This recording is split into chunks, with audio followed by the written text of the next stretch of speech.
videos. Today I'll be teaching you how to make a very basic self-love jar. This is going to be a jar that you can wear around you or wear on you on a pretty regular basis. If you want to just have this as a piece of jewelry that you switch in and out with other different things, and you can do it like that, but this is just going to be the design that I come up with so that you can wear it on you constantly. If you have locks, you can have them in your hair. If you have a vest or any sort of thing like that, then you can add it to that. But just something that you use on a constant basis and you just want to bring self-love to you, this is a good video to watch. This is going to be designed from things that I have scavenged, so I'll be putting links in the description, so if you want to check anything out that I don't really have listed, but it's sort of a substitute for the things that I'm using. Also, if you do click any of the links down in the description, they are affiliate links, so I'll get a small tip based on what you purchase. It's not going to affect the price. It's just going to help me afford a living and keep producing these videos and make them better. Also, if you would like to contact me on social media, they're going to be linked down below. If you would like to contact me about any business opportunities or promos, just check my email and I'll get back to you. So the first thing you want to do when you're starting this spell jar is you want to collect whatever it is that you're going to be putting your spell jar in. Now this can be anywhere from a small container to a medium-sized container. I know a lot of jewelry people, they use these small containers that usually already have an eyelet on them. They're pretty good to use, but I would suggest if you are going to use those, then you have some sort of coating on it, whether that be a clear coat or you do like I do and have a rugged spray paint over top of it. Just something that you can use to where it's not going to scratch or be broken if you wear it constantly. If you are going to be wearing something only occasionally, you don't really have to add that step, but it's always good to make sure whatever you're wearing will actually last, so go ahead and protect it with something. So what you're going to need is some sort of a jar. This is the one that I'm going to be using. All it is a regular jar that's been coated with a bed liner spray paint. But if you want to just have a regular clear jar, then you can have that. This one is going to have a charm, this one isn't. If you're going to paint it, make sure you paint it first before you put any charms on. Also, if you want to paint the charms, then go ahead and do that first.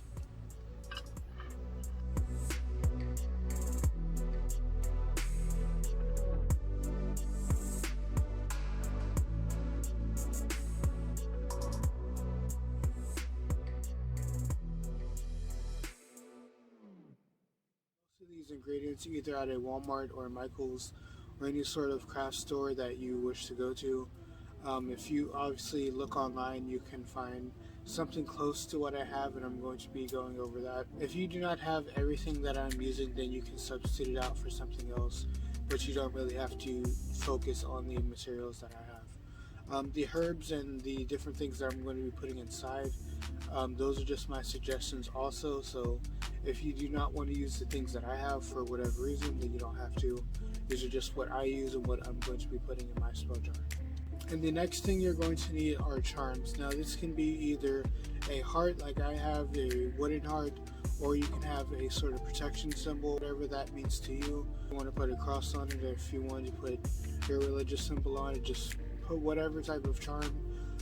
If you do not have a physical charm, you can also just paint over top of the jar. You can either have sigils or runes on it over top of them.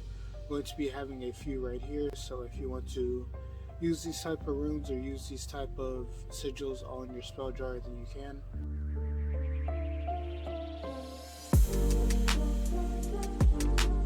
I didn't come up with these were found online. I'm going to be leaving them below. And the herbs that you're going to be using with this are cinnamon, lavender, rosemary, basil, and rose. These are just the basic herbs that you're going to be using for any sort of self-love. If you want to be doing a self-love bath ritual or something self-love related.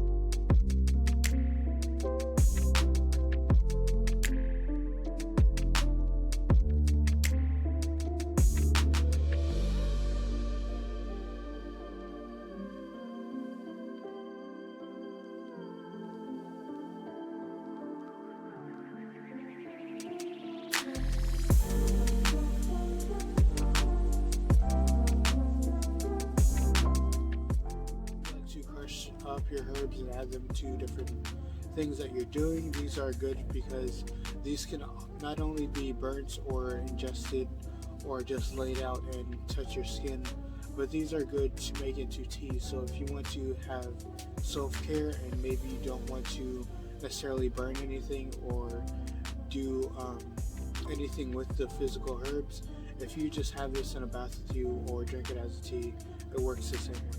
And next are essential oils. The essential oils you can use for this are frankincense, sage oil, and also a bit of rosemary or lavender oil. These are good oils to use if you're doing any sort of self-love and maybe you don't have the access to herbs or you don't really want to use them, then you can use just the essential oils. And make sure when you are getting essential oils you get the pure oils and not just the essential oil blends. I know Walmart and craft stores and places like that, they usually have the blends of oil, but if you want to really focus on what you're doing and actually do it correctly, then get the pure form of the oil.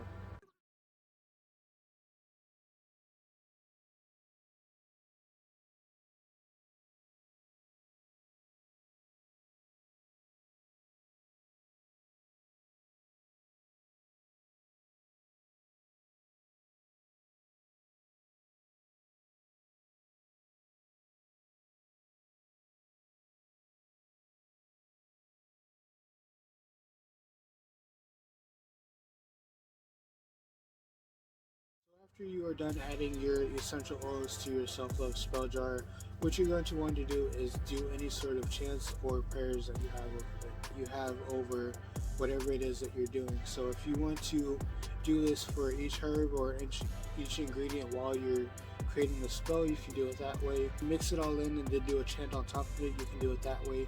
It's really up to you in the way that you feel you should do it.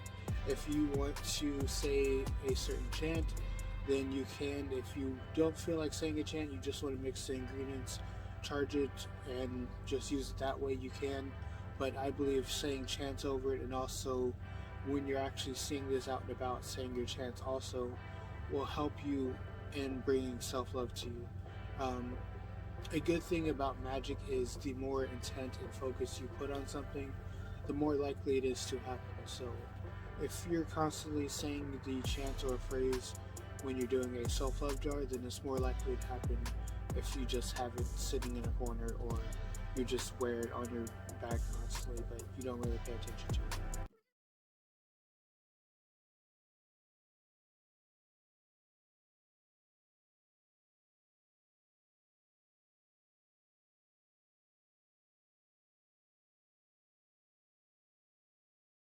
Last thing you want to do is seal your container or jar. Some jars, they do come with a cork lid, but I found that those actually break off fairly easily, so either getting a sturdy cork or carving something out, or maybe using a small stick or just something that you can actually seal your jar with and also keep it from getting any sort of moisture or letting anything out of your jar. Um, I use super glue for mine. You don't have to use that for yours. I know some witches that have a problem with using modern technology with things. I don't. I do a mix of both, but if you would like to stay natural, you can also just use cordage. You can either use jute twine or you can make a synthetic rope. I know if you have plastic cordage, it's going to last a lot longer, but if you do have the natural cordage, you can use that. There's no harm in it. If you want to use a natural sealant also, you can make natural glue and seal it that way. I'm kind of doing a mix of natural and unnatural things. This is just to give me the most balance out of the practice that I'm doing. If you feel the same way, you can do that. If you want to lean to whichever side, then that's how you practice. Do whatever you want.